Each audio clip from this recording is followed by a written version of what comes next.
여러분 안녕하십니까? 현상에 대한 분석을 통해 문제의 본질을 파악하고자 노력하는 김로벨 TV입니다. 자, 오늘은 핵 문제에 관해서 한번 얘기해 보도록 하겠습니다. 제가 핵 문제를 비교적 자세히 다룬 것이 21년 10월 6일 영상으로 올렸습니다.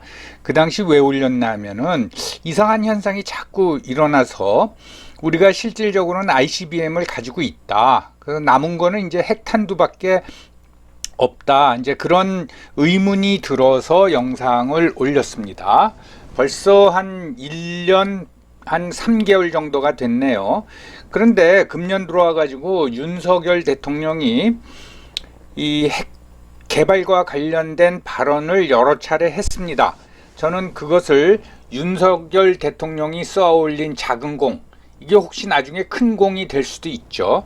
여러분, 지금 지구상에서 어떤 나라가 새로 핵무기를 개발해서 핵무장을 한다 그러면은 가장 걱정이 되는 나라, 다른 나라들이 가장 어떻게 보면 싫어하는 나라가 어딜까요?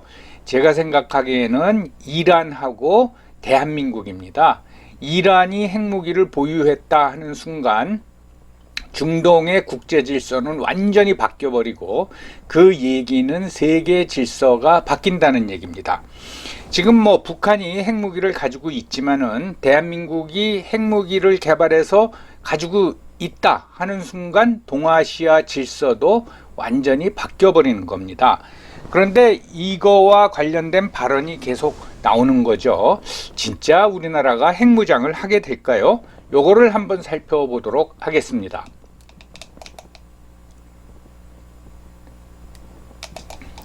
자, 그러면요, 윤석열 대통령의 핵 발언 요걸 한번 살펴보죠. 금년 1월 2일 조선일보에 신년 인터뷰가 실렸습니다. 꽤 길게 실렸죠. 그 뭐 내용은 아주 다양한데 거기서 눈길을 확 끈 것은 윤석열 대통령이 뭐라고 발언을 했나 하면 한미 핵 전력을 공동으로 기획하고 연습하겠다. 그리고 이 문제에 대해서 미국도 상당히 긍정적인 입장이다. 이렇게 얘기했어요. 마치 우리는 이제 핵 전력이 없으니까 미국의 핵 전력, 즉 핵무기를 한미가 공동으로 무슨 연습한다. 그러니까 뭐 같이 뭐 사용하겠다. 이런 뜻으로 이제 들렸습니다. 그러니까 난리가 났죠. 제가 말씀드렸죠. 지구상의 국가 중에 핵무기를 가지면은 많은 나라가 싫어할 텐데 그 대표적인 나라가 이란하고 한국이라고 했습니다. 이란은 핵무기 개발한다 그래가지고 지금 엄청난 제재를 받고 있지 않습니까? 그런데 한국이 이런 발언을 했단 말이죠. 미국도 상당히 긍정적인 입장이다. 요게 굉장히 중요합니다. 그랬더니 미국도 깜짝 놀랐어요. 그래서 미국의 기자들이 바이든 대통령한테 물어봤습니다. 윤석열 대통령이 핵 전력을 공동으로 기획 연습한다고 그랬는데 그것이 맞느냐? 그랬더니 바이든 대통령은 딱 한마디만 했다고 합니다. No, 아닙니다. 그렇게만 얘기하고 더 이상 덧붙이지 않았어요. 그 이후에 미국 국무성 또는 그 백악관 대변인들이 관계자들이 이제 발언을 쏟아냈는데 뭐냐면은 용어 사용이 잘못된 거죠. 공동 연습이라고 하는 거는 핵 보유국 사이에서만 가능한 겁니다. 그러니까 미국과 영국, 미국과 프랑스 이런 나라에서 가능한 거지 핵 보유를 안 하고 있는 나라하고 미국하고 공동 연습을 한다? 이건 말이 성립이 되지 않는 거죠. 그러니까 이거는 공동 연습, 즉 조인트 엑서사이즈에 대한 우리나라 측의 어떤 기술적인 실수가 있었다고 이제 봅니다. 그런데 입장이 정리가 된 거는 미국 핵 전력에 관해서 정보를 공유하고 공동 기획을 한다. 그러니까 어떤 뭐 작전 기획 같은 거를 공동으로 짠다.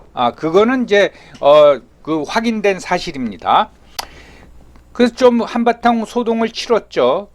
그런데 그 후 23년 11월 11일, 그러니까 지난달 11일에 국방부가 대통령한테 업무 보고를 하는데 그래서 대통령이 또 뭐라고 말씀을 했냐면 전술 핵무기를 배치할 수도 있다. 이건 미국의 전술 핵무기죠. 그 다음에 거기서 하나 더 나가서 자체 핵 보유도 가능하다. 이건 엄청나게 나간 거죠. 그러니까 대한민국도 핵무기를 가질 수 있다. 개발해서 가질 수 있다. 이런 발언을 한 겁니다. 이것이 국방부 업무 보고에서 우리나라 군 수뇌부한테 이런 말을 했을 적에는 실질적인 지시라고 할 수 있습니다. 자, 내가 언제든지 핵 자체 개발을 명령할 수 있으니까, 지시할 수 있으니까 거기에 준비하고 있어라. 그런 뜻으로 해석될 수밖에 없죠. 이 발언이 전해지니까 미국 측 공식 반응이 나옵니다. 자, 한반도 비핵화 원칙을 우리는 재확인한다. 그러니까 한반도에는 핵무기를 두지 않는다. 뭐 북한은 가지고 있을지 모르지만은 대한민국에는 핵무기를 두지 않는다. 이걸 재확인한다. 라고 말을 했습니다. 그러면 윤석열 대통령이 신년 기자회견에서 한미가 핵전력을 공동으로 기획 연습한다. 여기서 이제 공동 연습이라는 거는 이제 잘못된 거고요. 이런 발언 또는 국방부 업무 보고에서 전술 핵무기를 배치할 수도 있고 자체 핵 보유도 가능하다. 이건 도대체 윤석열 대통령은 어떤 근거로 이 얘기를 했을 거예요. 이걸 이제 거슬러 올라가면은 작년 12월, 그러니까 22년 12월 중순에 윤석열 대통령 부부가 캄보디아를 방문하지 않았습니까? 거기서 바이든 대통령과 푸놈펜 정상회담을 가졌습니다. 거기서 두 사람이 북핵과 관련된 다양한 시나리오에 대해서 얘기를 나눴고, 거기에 대비해서 조율된 대응 방안을 도출해야 된다. 그런 의견을 나눴습니다. 이것이 굉장히 중요한 의미인 게 도대체 대한민국 대통령이 미국 대통령하고 핵과 관련된 얘기를 나눌 수 있다는 게 굉장히 획기적인 사실입니다. 그 전까지는 한국이 핵 개발에 대해서 입도 뻥끗 못하게 했는데 대통령끼리 만나서 핵 운운한 겁니다. 그래서 뭐 다양한 시나리오와 조율된 대응이라고. 그러니까 여기서 윤석열 대통령이 구체적으로 어디까지 논의된지 모르지만 이러한 윤석열 바이든 푸놈펜 정상회담에서 나눈 핵 관련 대화에 바탕을 해서 이런 얘기를 한 것이죠. 그래서 우리나라가 핵 운운하면은 큰일 나죠. 그래서 저는 1979년 박정희 대통령이 시해 당한 데는 그 큰 배경 중에 하나는 박정희 대통령이 카터 대통령한테 미군 나가고 싶으면 나가라. 우리는 거기에 대비할 수 있다라는 발언. 즉 너희가 나가도 우리는 어떤 핵무기를 개발할 수 있다. 라는 운을 띈 것이 그런 12.6 사태의 큰 배경이었다고 저는 아직도 믿고 있습니다. 자, 이렇게 진행이 된 겁니다. 그래서 이제 대한민국의 핵 개발이 미국에서도 큰 관심을 끌기 시작한 거예요. 그랬더니 미국 전문가들의 의견은 두 가지로 나눕니다. 일단은 미국 정부의 입장은 한반도의 비핵화 원칙을 재확인한다 라는 거예요. 그런데 주로 미국 정부 관료 출신 전문가들은 뭐라고 말하냐면 그런 얘기를 왜 공개적으로 하냐, 대통령이 공식적인 석상에서 왜 하냐, 이런 반발이에요. 예. 또 한편으로는 일부 극소수의 전문가들이지만은 미국은 한국의 핵무장을 용인할 수도 있다, 이런 발언도 나오고 있습니다. 그러니까 대부분은 그런 얘기를 왜 비밀스럽게 하지 않고 공개적으로 하냐, 이 얘기는 뭔가 하면 그럼으로써 미국의 입장을 왜 난처하게 만드느냐, 그 얘기입니다. 그런데 또 극소수 전문가들은 이제 한국도 핵무장 할 때가 되지 않았어, 이런 의견이라는 거죠. 뭐라 그럴까요? 싸하죠, 조금. 뭔가 뭐 물밑에서 무슨 의견이 이제 오고 가고 있는 겁니다. 그래서 결국은 우리나라의 핵무장 문제가 거론이 되면은 우리나라보다는 미국의 입장이 더 난처해지는 거예요. 그러니까 미국은 원칙적인 얘기밖에 할 수 없는 거죠. 한반도의 비핵화 원칙은 뭐 유효하다, 뭐 이런 얘기밖에 할 수 없는 거죠. 그런데 우리나라의 핵무장하고 관련해서 국내 여론이 점점 변하고 있죠. 그러니까 핵무기를 개발해야 된다, 이걸 지지하는 여론이 점점 상승하고 있는 겁니다. 그러니까 2017년에는 그 여론조사를 하면 주로 한 60% 정도가 찬성을 했는데, 최근 윤석열 대통령 발언이 나온 직후에 조사를 해보니까 77%까지 나온 게 있습니다. 여러 군데서 했는데 대부분 70% 이상, 즉 우리도 핵무기를 가져야 된다라는 여론이 올라가고 있다라는 거죠. 그건 왜 그러느냐? 30년 가까이 끌어온 북한의 비핵화, 이건 불가능하다. 그리고 핵무기를 가지고 우리를 협박하는 거, 이건 이제 더 이상 참을 수가 없다. 그런 거 하고, 과연 유사시에 미국이 정말 핵우산을 제공해 줄 것이냐, 이거에 대한 이제 불신이 있는 거죠. 그래서 미국이 유사시에 핵우산을 제공해 줄 것이냐, 거기에 대한 여론조사를 해봐도 뭐 믿을만하다, 그게 한 51에서 52%, 못 믿겠다, 그게 48에서 49, 그러니까 비슷비슷합니다. 그런데 이러한 핵 개발과 관련된 여론은 저는 그 지지가 점점 더 늘어날 거라고 보는 거예요. 그러니까 우리가 지난 한 해 동안에 우크라이나 전쟁, 이게 전력이 약하면은 일방적으로 침공을 당하는구나, 그래서 고생하는구나, 그런 거. 그 다음에 대만에 대한 중국의 위협이 점점 고조되고 있지 않습니까? 그렇다면 우리는 이제 뭐 그 재래식 전력은 충분히 갖췄는데 우리한테 부족한 게 뭐냐? 우리가 왜 안보 위협 속에서 전전긍긍해야 되느냐? 이게 핵무기 아니냐? 이런 이제 결론에 도달하면은 핵 개발 지지 여론이 더 올라갈 것이라고 저는 예측을 합니다. 그럼 새해 벽두부터 왜 윤석열 대통령은 이런 이제 핵폭탄급 핵 발언을 했느냐, 그 배경하고 의도를 한번 살펴보도록 하겠습니다. 먼저 그 배경은 조금 전에 살펴봤지만 핵 개발에 대한 국내 지지 여론이 확산되고 있다는 거예요. 그러니까 이 발언을 해도 윤석열 대통령은 손해볼 게 없죠. 어차피 뭐 일부는 계속 반대하는데 적어도 자기 지지 세력은 이러한 발언에 대해서 뭐 그 부정적으로 평가하진 않을 것이다. 그러니까 이런 이제 발언을 했겠죠. 그 다음에 현실적으로는 중국과 북한에 대한 경고입니다. 너희들 뭐 핵무기 가지고 자꾸 특히 이제 북한이죠. 북한에 대한 경고죠.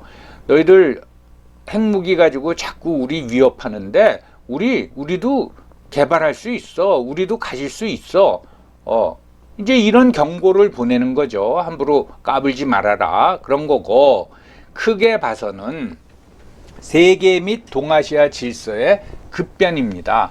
그러니까 작년 12월 중순에 윤석열 대통령하고 바이든 대통령이 만나서 우리나라의 핵 문제에 관해서 의견을 나눴다는 것 자체가 동아시아 질서가 급변하고 있다는 것을 말해주는 거죠. 이런 동아시아 질서 속에서는 미국, 한국, 일본이 이제 그 해양 세력으로서 한 동맹축이 되고, 그 다음에 중국과 북한 둘 다 핵무기 보유 국가입니다. 중국과 북한의 핵 문제를 한 묶음으로 보는 겁니다. 옛날에는 이제 북한의 비핵화를 위해서 노력했는데 이게 이제 그게 그래가지고는 불가능해진다. 그러니까 중국과 북한의 핵무기를 한 묶음으로 봐가지고 여기에 대처해야 된다. 그렇다면은 이제 한국의 핵무장 문제가 대두될 수밖에 이제 없는 거죠. 그래서 결국은 2023년을 계기로 대통령이 공식적으로 우리도 핵 무기를 보유할 자체 개발할 수 있다 이런 발언이 나오고, 또는 핵무기 보유에 대한 대한민국 국내 여론이 점점 늘어나는 거는, 이건 바로 우리나라의 위상과 자신감의 발로라는 어떤 그런 그 심리적인 면도 우리가 고려해야 된다고 봅니다. 그러니까 1979년도 12.6 사태가 일어날 때하고는 환경이 완전히 틀려졌고, 우리나라, 그러니까 동아시아의 질서도 그때하고는 틀리고 우리나라의 위상도 틀려졌다 이 얘기죠. 자, 그러면 이제 핵무기 보유 현황을 우리가 한번 살펴보도록 하겠습니다. 5개로 구성된 유엔 안보리 상임이사국, 즉 미국, 러시아, 중국, 영국, 프랑스는 다 핵무기를 가지고 있죠. 예. 그리고 이제 안보 위협 국가, 그러니까 굉장히 실질적인 안보 위협을 받는 국가들은 핵무기를 가지고 있습니다. 그게 이스라엘, 북한, 인도, 파키스탄이죠. 인도가 핵무기 가졌는데 파키스탄이 안 가질 수가 없죠. 또 이스라엘은 그 주변 아랍 국가들로부터 안보 위협을 받기 때문에 핵무기를 일찍 개발해서 가지고 있습니다. 뭐 북한도 안보 위협을 굉장히 느끼고 있겠죠. 이렇게 4개 안보 위협 국가하고 상임 이사국 5개 국가가 핵무기를 가지고 있습니다. 그러면 세계 10대 경제 강국을 한번 살펴보죠. 당연히 1위 미국 가지고 있습니다. 중국 가지고 있습니다. 일본 안 가지고 있고, 독일 안 가지고 있고, 상임이사국 영국 가지고 있고, 인도 가지고 있고, 프랑스 가지고 있고, 이태리 안 가지고 있고, 캐나다 안 가지고 있고. 자, 그런데 여기서 일본, 독일, 이탈리아는 패전국이죠. 이 패전국이 핵무기를 갖겠다라는 거에 대해서는 뭐 동의해 줄 나라가 하나도 없을 겁니다. 자기네가 핵무기를 갖겠다라는 합리화를 시키기가 굉장히 곤란하죠. 그렇다면은 세계 10위 중에서 핵무기를 안 가지고 있는 나라는 캐나다하고 한국인데, 캐나다는 안보 위협을 느끼지 않지 않습니까? 뭐 미국이 자기 나라를 공격할까봐 핵무기를 갖겠다? 그럴 필요는 없는 거죠. 예, 결국은 캐나다는 가질 이유가 없고, 한국은 안보 위협 국가죠. 예, 특히 북한, 상대방인 북한이 핵무기를 가지고 있다, 이 말입니다. 그러니까 실질적으로 보면은 세계 10대 경제 대국 중에서 핵무기를 안 가지고 가질 만한 충분한 이유가 있는데 안 가지고 있는 나라는 한국밖에 없다. 우리가 이제 그렇게 해석할 수도 있는 겁니다. 그런데 우리나라 이제 재래식 군사력이 뭐 세계 5위다, 6위다 그런 말 하지 않습니까? 그러니까 지금 우크라이나 전쟁이 한참 벌어지고 있는 이 상황 속에서 다시 생각해 보면 한국과 같은 군사력을 가진 나라가 유럽에 위치하고 있다. 엄청난 거죠, 그거는. 근데 거기에 핵무기까지도 더해진다? 이건 뭐 다른 나라들이 어떻게 생각할지 짐작이 안 갑니다. 그런 이제 이런 그 핵무기와 관련된 담론이 우리나라에 형성이 되면은 향후 어떻게 될 것이냐, 그거에 대해서 우리가 한번 전망해 보도록 하겠습니다. 이제 소위 전략무기라 그러죠. 전략무기라고 그러면 주로 이제 ICBM, SLBM, 이제 그리고 원자력 잠수함, 전략 폭격기 이렇게 되는데, ICBM하고 SLBM은 우리가 이제 가지고 있다고 봐야 됩니다. 특히 그 우리나라가 장거리 미사일 발사 또는 우주 발사체하고 관련돼서 고체 연료를 성공시켰어요. 요 오른쪽에 있는 사진이 작년 12월 30일 날 그 전국에서 목격돼 가지고 많은 국민들이 놀란 사진인데, 우주 발사체라 그러죠. 이게 목격이 됐어요, 밤에. 야, 저거 뭐냐? 많은 사람들이 야, 전쟁이 일어나는 줄 알았다 그랬더니 군 당국에서 이게 뭐죠, 우주 발사체 고체 연료 실험이고 우리가 성공했다 이겁니다. 그러니까 실질적으로는 ICBM을 가지고 있고 SLBM도 가지고 있습니다.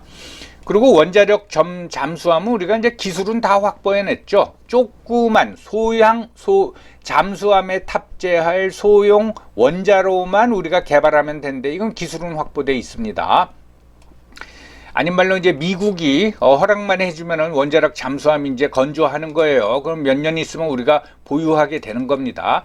그 다음에 이제 전략폭격기인데 이게 옛날 냉전 시대에는 전략폭격기 B-52 같은 전략폭격기가 중요했지만은 지금은 뭐 꼭 전략폭격기를 그 전략무기로 분류해야 되나 그런 의문이 가죠.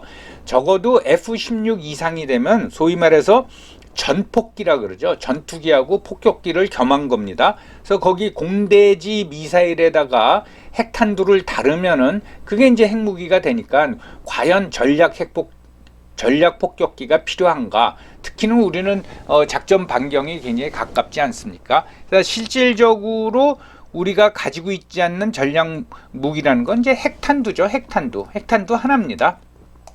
요거는 뭐 전문가들이 한국이 6개월이면 충분히 개발한다 그런 얘기를 하는데 지난 그 우리나라 핵무기하고 관련된 2021년 10월 6일 영상에서도 말씀드렸듯이 이런 ICBM, SLBM, 고체연료 이런 거 사실 미국이 다 막고 있었죠. 근데 지난 몇 년 동안 이걸 다 허용해 주는 겁니다. 그래서 우리가 개발했거든요.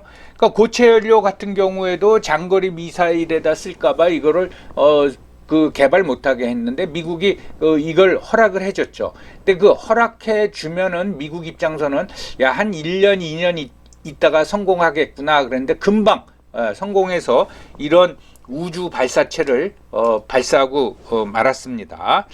저는 이렇게 미국이 최근 들어가지고 미사일에 대한 규제, 즉 전략무기에 대한 그 한국에 대한 그 규제를 푸는 거에 미국 국방부의 입장이 반영됐다고 생각하고 이건 장기적인 자기네들의 군사 전력에 의해서 우리나라의 그 군사력을 강화하고 있다고 봅니다. 이런 상황 속에서 말씀드렸듯이 저 나라가 핵무기를 가지면은 국제 질서를 확 바꿔놓을 수 있겠다라는 나라가 두 나라 있다고 그랬는데 그게 우리나라하고 이란이라고 말씀드렸죠.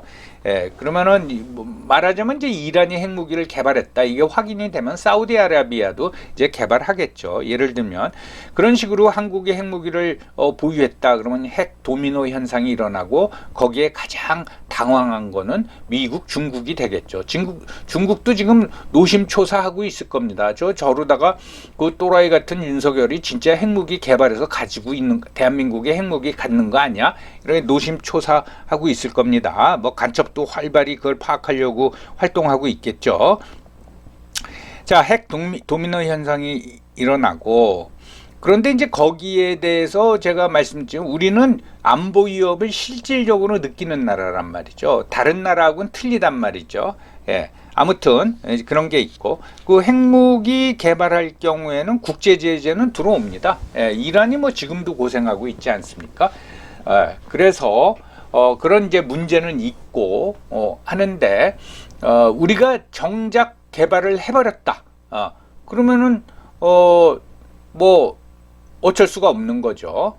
그렇게 될지 안 될지 모르겠지만은 네 그거는 다른 나라의 관계 그러면 동아시아의 질서가 어떻게 바뀌느냐 그거를 다 따져 보면서 또 동맹과의 관계를 따지면서 우리가 개발을 할 것이냐 안 할 것이냐를 결정해야 될 것이고 그렇지만 이런 대한민국에서 핵 담론이 형성되는 것 자체는 저는 굉장히 유효한 전략이라고 봅니다. 이걸 계속 이런 담론이 활성화되면 미국은 우리한테 야 너희가 개발하면 어떡하냐 우리가 핵우산을 확고히 제공해 주겠다 이런 이제 약속을 강화하겠죠. 그리고 북한이나 중국에 대해서도 계속 경고를 보내는 게 되겠죠. 그런 효과는 충분히 거둘 수 있고 다시 말씀드리지만은 박정희 대통령 때인 1970년대하고 이제 2020년대의 대한민국 그리고 한반도를 둘러싼 동아시아의 국제 질서는 변했습니다. 그러니까 우리나라에서 핵 담론이 대통령에 의해서 주도된다고 해도 하나도 이상한 일이 아니라고 하겠습니다.